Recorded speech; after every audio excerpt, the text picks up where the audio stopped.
بسم اللہ الرحمن الرحیم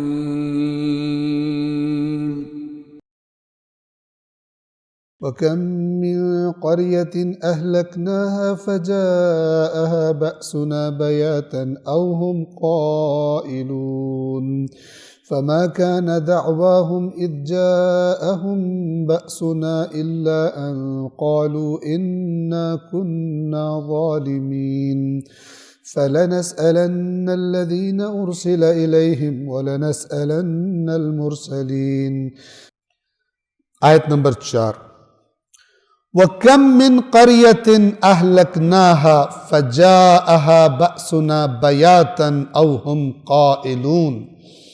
اب جیسے ہی حکم دیا کہ اس کتاب کو فالو کرو، فوراً ہی اگلی آیت میں ان قوموں کا انجام بتا دیا کہ جن کی طرف اسی طرح پیغام آیا تھا لیکن انہوں نے فالو نہیں کیا، انہوں نے اتباع نہیں کی۔ واضح اور شفاف انداز ہے قرآن کا۔ کہا جا رہا ہے اور کتنی ہی بستیاں ایسی ہیں اہلکناہا جنہیں ہم نے ہلاک کر دیا۔ فجاءها بأسنا بیاتا او ہم قائلون، تو ان پر ہمارا عذاب رات کے وقت آیا یا دوپہر کو جب وہ آرام کر رہے تھے۔ قیلولہ جسے بولتے ہیں دوپہر کا آرام، رات کو سوتے میں بعض پر عذاب آیا اور بعض پر دن کے وقت آرام کرتے قیلولہ کے وقت۔ یہ ایک اور یعنی زیادہ سخت بنا دیتا ہے کہ بے خبری، جب انسان جاگ رہا ہو تو پھر کچھ نہ کچھ بھاگ دوڑ کر لیتا ہے، لیکن جب انسان سویا پڑا ہو تو اس کو تو پتہ نہیں چلتا کہ کب اس دنیا سے اگلی دنیا میں منتقل ہو گیا، اور اللہ تبارک و تعالیٰ نے اس دنیا کا اس کی جو فائل ہے وہ فائنلی بند کر دی۔ اور جب عذاب آتا تھا تو پھر اگر کوئی اس وقت توبہ کرے، اس وقت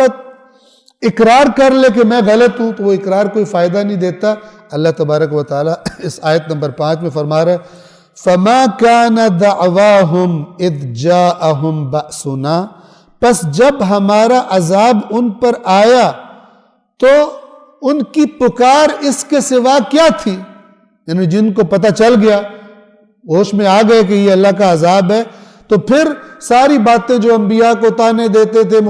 مخالفتیں کرتے تھے، ساری چالاکیاں بھول گئے، ساری چوکڑیاں بھول گئے جو کیا کرتے تھے، اور ان کی پکار اس کے سوا اور کیا تھی؟ اِلَّا أَن قَالُوا إِنَّا كُنَّا ظَالِمِينَ، سوائے اس کے کہ وہ کہنے لگے یقیناً ہم ہی ظالم تھے، یقیناً ہم ہی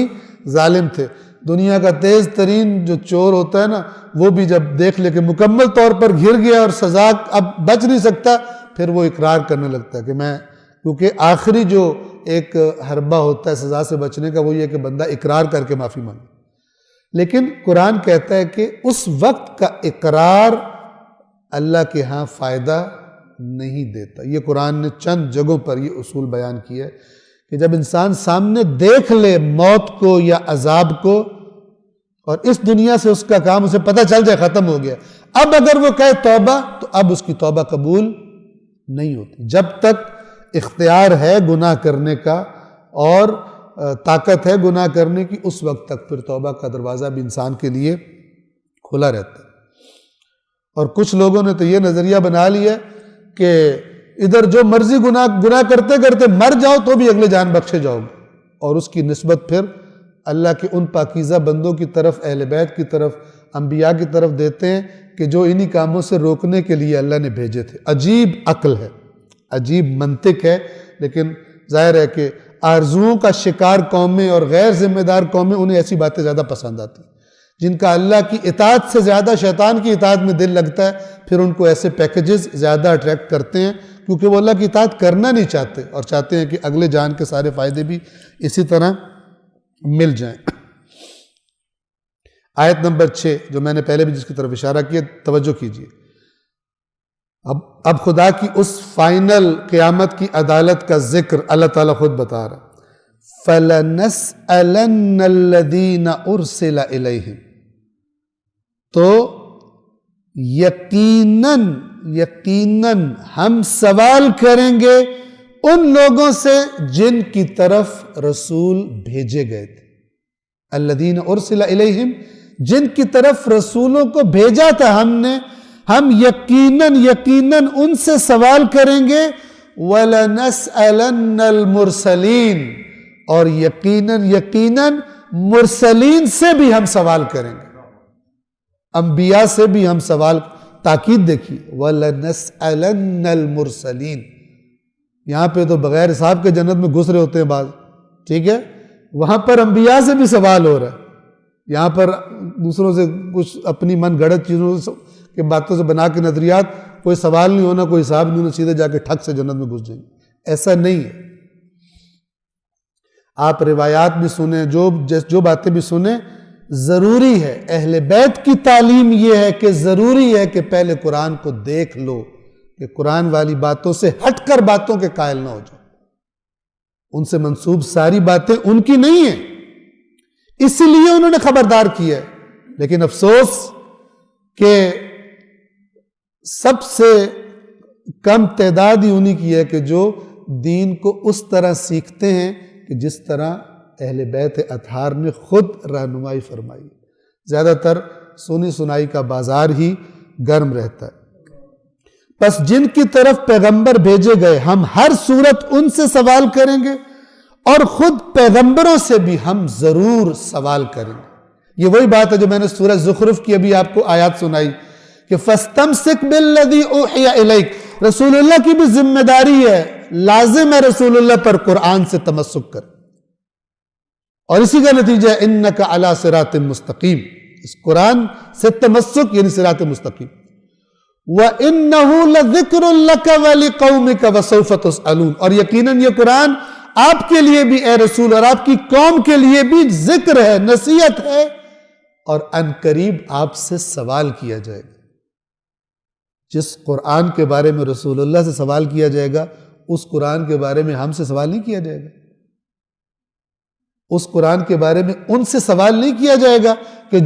جن کی ذمہ داری ہے لوگوں کو قرآن مجید کی طرف ترغیب دینا، اور وہ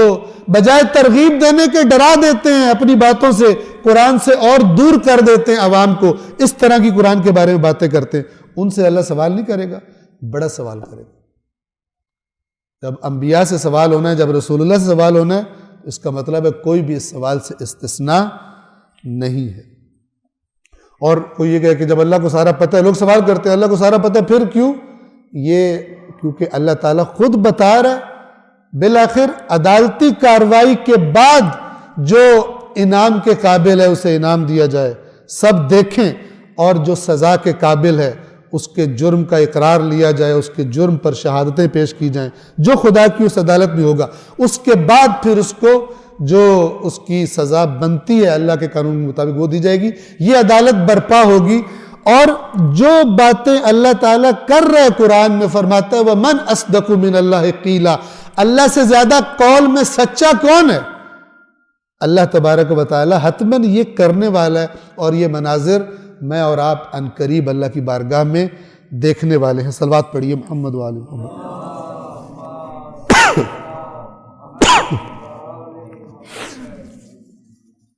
اللہ العلی العظیم۔